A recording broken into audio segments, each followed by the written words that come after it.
Imagine you're trying to run a marathon, but you decide you're only going to exhale. You won't inhale, just exhale. How far do you think you'd go? 10 steps, 20, 30. How far before you pass out? That sounds stupid, right? It even sounds foolish to think about. But that's how most of us Christians live our day to day lives. We inhale without exhaling, or we exhale without inhaling. Follow me, let me explain this to you.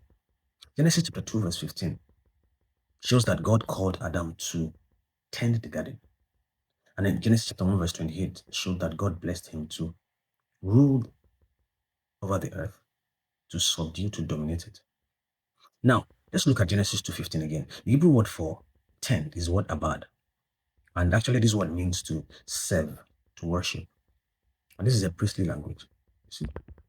The word for rule is the word radah, and it's a kingly language. So Adam was called to do the two, to both tend the garden, serve it, and to also rule the earth. And this is where the practicality of our Christian life comes into being, right? We have two lungs. The first lung is what I would call the lung of priesthood. And that is where you inhale the presence of God.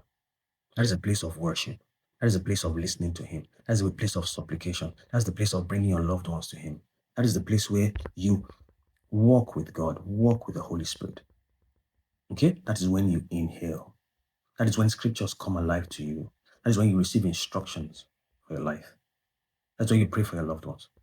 The second lung is the kingship lung, according to Genesis 1:28, and that is where you exhale God's will. That is where you execute His will. That is where you build the things He wants you to build. That is where you work the works that He has given to you. That is where you make decrees and declarations based on His will that you've understood.